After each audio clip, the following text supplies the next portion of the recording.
That's great. So hello everybody, I'm Julie. So I'm a consultant pharmacist working in Swansea Bay Health Board, and I specialise in antibiotics, infections, microbiology. So I work across both the hospitals and kind of primary care as well, but I'm here today to tell you about some of the stuff we've done in primary care around antimicrobial stewardship. I'm going to start with our successes, and if we've got time we'll move on to our ongoing challenges as well. But in context, Swansea Bay is one of the highest C. difficile rates, definitely in Wales, one of the highest in the UK. It's a constant struggle that we've never managed to get on top of. And so antimicrobial stewardship is a big priority for the health board because our patients are coming to harm as a consequence of our high rates, and antibiotic prescribing will be feeding into that, and so it's really a big focus for us. And there's lots you can do with stewardship, and there's a really good definition from the CDC that talks about the right antibiotic at the right time and the right duration, and so that's what we're going to focus on today. So we're going to start with the right antibiotic, okay? So does everybody know what I mean by 4C antibiotics? Yeah? No? So what it means is, so what it basically means is broad spectrum antibiotics. So it's antibiotics like homoxiclav, cephalosporins, clindamycin and quinolones basically. So they're the kind of broader spectrum antibiotics you use in primary care, and they're not needed for many indications. Most infections seen in primary care can be treated with narrower spectrum antibiotics instead. Yeah, like amoxicillin, exactly. And so there's a big drive, through the national prescribing indicators and in all the health boards to drive down 4C prescribing, because often it's over-treatment that's not needed, and it's got a much higher risk of causing C. difficile infection and of development of antibiotic resistance as well. So the graph here on the first page, okay, that orange line you'll see there is our 4C prescribing in Swansea Bay. So you can see back when the graph started, we were one of the highest prescribers in Wales, and you can see that over the last kind of 4 to 5 years we've reduced our level of prescribing down to one of the lowest in Wales. And the histogram at the bottom is England and Wales, so it's the Welsh Health Board and it's the English CCGs all together as well. And so Swansea Bay is that orange line near the bottom, so you can see we're one of the lowest prescribing organisations now in all of England and Wales. So we were really successful with influencing the choice of antibiotic within our primary care prescribing, less success with the overall amount being prescribed. So I just wanted to kind of give you a quick kind of background to what we did in order to be able to achieve that reductions in the 4C prescribing. So the first thing we did obviously was look at our guidelines, our antibiotic guidelines, which are on microguide like they are in all of the health boards, and we looked for wherever we'd recommended a 4C antibiotic and whether we could recommend a narrower spectrum antibiotic in its place. And there were actually lots of places where we could do that in conjunction with the microbiologist and the GP. So for instance, diabetic foot, for instance, back when I started practicing, homoxiclav was what was used for all diabetic foots. But the nice guidance and the evidence base now kind of supports using flucloxacillin, which is much, much narrower spectrum antibiotic, but will treat your vast majority of mild diabetic foots. And so we could take them out of the guidelines a lot in circumstances like that, where we still needed broad spectrum antibiotics. We switched the choice, so we moved to cotrimoxazole, Cetrin, which is a very old antibiotic that has come back into use, and it's something we did in the hospitals a number of years ago to use it much more often, and so we're using it as an alternative antibiotic. It's still quite broad spectrum, cotrimoxazole, but it's thought of a less risk of C. difficile infection, and so it's preferred in that aspect as well. But we probably changed the guidelines round about there. We remained quite high in prescribing, so we knew we had to do more with trying to get that change kind of recognised on the ground, because you're talking about in primary care, you're talking about often very experienced practitioners who've been managing these infections for many, many years. They don't need to reach for the guidelines for every patient they're seeing. They will know how to manage these conditions, and so sometimes they don't realise that these changes in guidance is happening in the background. And so we needed a way of making sure that we got that awareness and education out there as well. And so what we did was use the prescribing management scheme. So everybody know what that means? Yeah, everybody's used the prescribing management scheme? Yeah? So what we did was use the Health Board's prescribing management scheme to help embed this change basically. So in Swansea Bay's scheme, which is a bit different to some of the other health boards, we've got an entry requirement. So for the GP practices to be able to enter the scheme, they have to do a mandatory audit or otherwise they're not permitted to enter, basically. So because the scheme, is much needed kind of revenue for all of the practices, we get uptake from all practices, basically. So what we did the first year was we introduced a Comoxiclav audit as a pre-qualifier audit.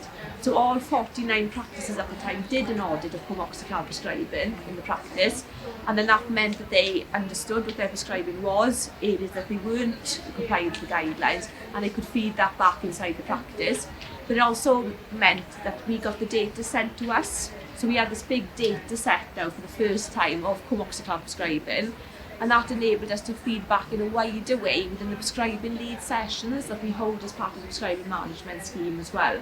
So within the prescribing management scheme, a GP is paid to come to each of the sessions, and that allows them then to be able to backfill their time in the practice and be able to attend these meetings as well. But that means we get representation from every GP practice who can then feed back within the practice as well. So the audits, we did that with Comoxiclav. And then we repeated it the year after with cephalosporins as well, exactly the same process. And the other thing that came out of the audit that we weren't really expecting was we started to know about conditions that were less common, like batholin cyst, for instance, that people didn't know what to treat with because there was no guidance available for it, and so they'd reach for Comoxiclav because that covers all. And so we could develop our guidelines then as well to include these extra indications and give guidance to people, because you don't need to go broad for a lot of these infections as well. And so through that process, we've managed to kind of achieve the reductions that you can see on the graph there. And then what we've done then to keep on top of it is that we do still work with outlier practices and clusters as well. And the latest thing we've done is we've identified the top 5 prescribing practices for 4Cs, and the medical director has written out to each of those practices to let them know that they are prescribing more 4Cs than most people in the health board, so they can investigate the reasons for that. And the health board has asked them to submit an action plan into the health board as to what they're going to do. And it may be they find that they've got reasons for the high prescribing and they can reassure the health board, but it's for them to undertake that piece of work to understand that. And they may find some easy wins where they can reduce their prescribing as well. So does anybody have any questions on that part of it? No? Okay, thank you. So the second thing I was going to talk about in number 2 is the right duration. Okay, so with antibiotic prescribing, 7-day course has been the mantra for forever and more, but there's lots of growing evidence base that shorter courses are as effective as longer courses. 5 days for respiratory infections, which is just 3 days for UTIs in females, that are uncomplicated as well. And the guidance has been changed to reflect that for a number of years, but there hasn't really been that same shift in course durations from the data we can see.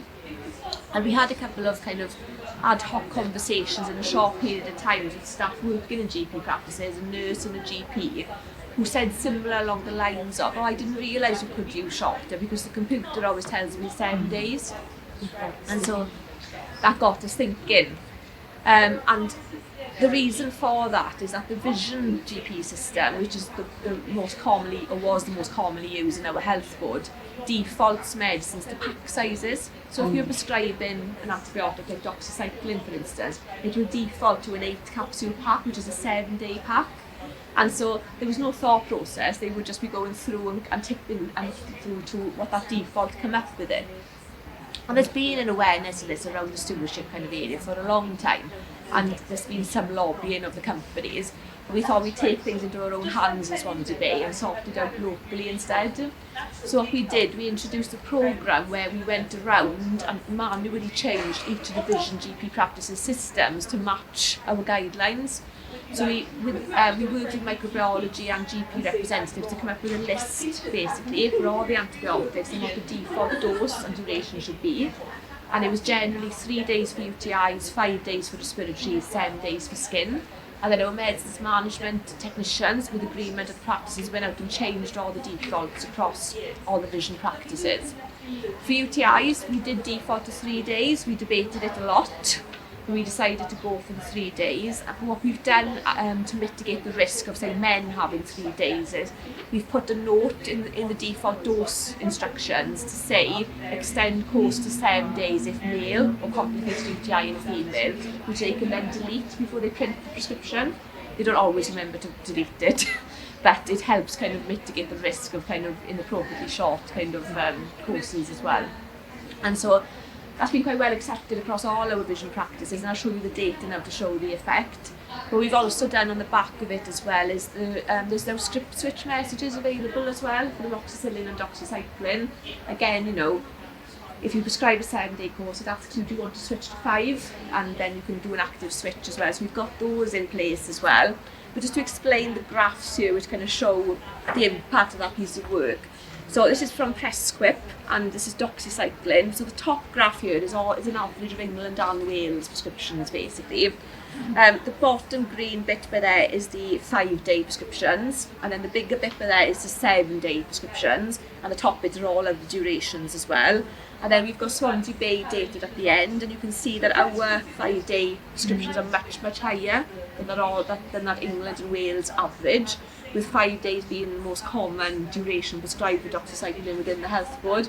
So it's nice to be able to see the data to support, you know, that change in practice that has gone by getting the computers to work for us, in the systems to work for us in the way we need them to support the guidance as well, instead of working against the guidance as they are in reality. Anybody got any questions? Has anybody done something similar? So in an Iron Bed, we've got a script switch. When we did the doxycycline 5 days, it wasn't very well received, but this year's incentive schemes, we incorporated that into it. They accepted it. Yeah, we've had that for a number of years. They kept pushing it back, but it's going again. So. Yeah, so it'd be interesting to see. Yeah, because I remember when Swansea Bay came into the script switch acceptance, it really made a massive difference. Yeah. Rates were really high. So there's a bit of the PMS around acceptance rates for script switch, basically. Yes. Yeah. And that can make a big difference. And because ours kept being rejected. They kept rejecting it. They had really high rejection rates, so we paused it for a bit to find out what was going on, why. But it's going back again now. So. And we similar feedback from how they are actually, and when we put them on, we had quite good acceptance rates. I think we had about 40% for amoxicillin, and I think it was about 30 to 40% for doxy, which they tell me is quite high for script switch. But I think it's because we already had the vision defaults in. I was going to say, I bet because you did that vision work first, they were all maybe a bit more on board. Yes, yeah. Because the amoxicillin rate, acceptance rates have been quite good with the doxy. They were, and in the end, it was like, right, let's just pause it, let's relook at it, and then. And we did have some pushback actually because our leg ulcer guidance is 7 days with doxycycline as well. Yeah. And I think I don't know if they ever did it in the end. They were talking about pulling that bit out of the script switch acceptance rate. Right. Because they said they could do the data and exclude some replicators. Yeah.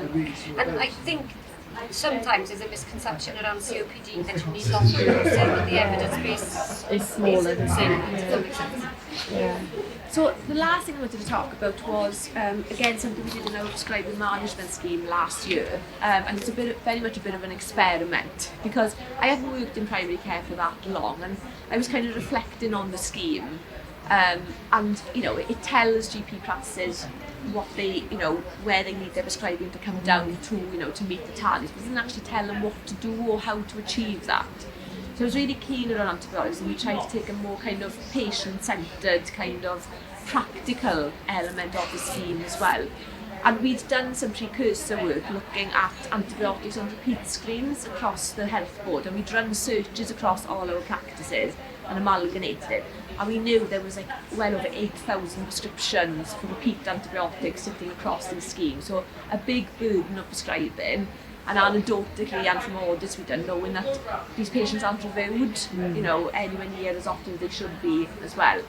So with our first searches we'd run, what we'd done is we'd sent letters out to all the practices asking them to remove, because there was about 25% of them hadn't picked up in the last year, to remove them from repeat schemes, so they couldn't just access the antibiotics if they wanted to restart it, and move rescue packs to acute as per kind of best practice guidance.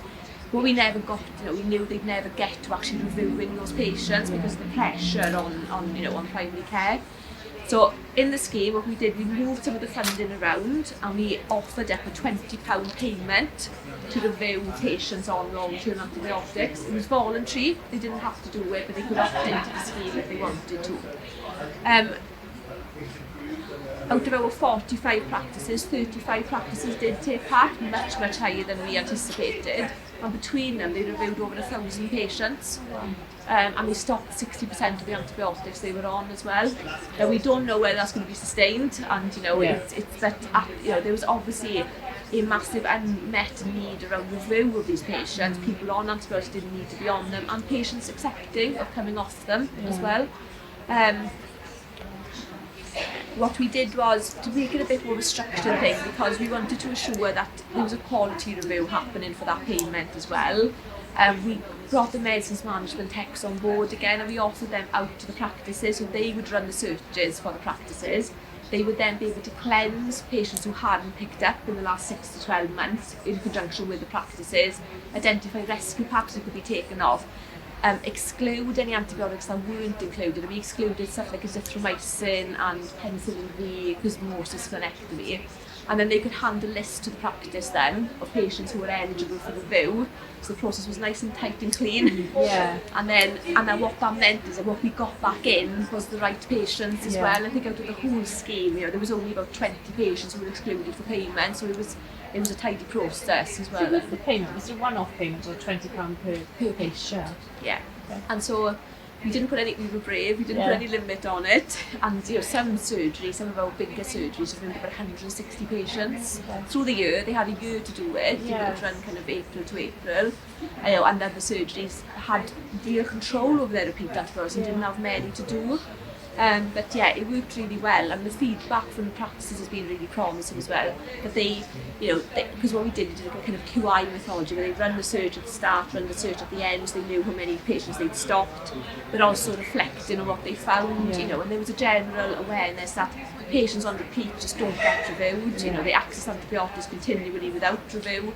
And that patient expectations a big thing, and setting that expectations that this is an acute prescription for 3 to 6 months, you will be reviewed, it will be stopped to see how you go, was the way forward that they would want to be dealing with their consultations going forward, so that the conversations were easier at the end as well. So I think it really kind of was an eye-opener for practices as well. Hopefully a lot of those patients were historical patients, and the way that things have changed, that they won't be going on to repeat now. Because we've done audits before for UTI prophylaxis, and we discovered patients who've been on for 18 years without any reviews whatsoever. There's a massive historical load of patients out there that really need a review. Yeah. And so we hope we've kind of broken the back of that now with most of these patients, and improve practice going forward, because what we did in the pack was we had a kind of best practice guide as well, which covered kind of UTI prophylaxis, acne, rosacea with best practice points to make the review quite easy then for the people doing them as well. And so the health board now has taken on that as a kind of as a pilot, and they've expanded that now this year to cover decarb and opioid prescribing as well, and we've retained acne in there as a kind of an antibiotic element to it, and it's been well accepted by the GPs, I think. Okay, all good things come to an end, to do within that scheme. so you can make your way to your next session. Any other questions? Sorry. It's okay. Thank you very much. Yeah, thank you. Thank you.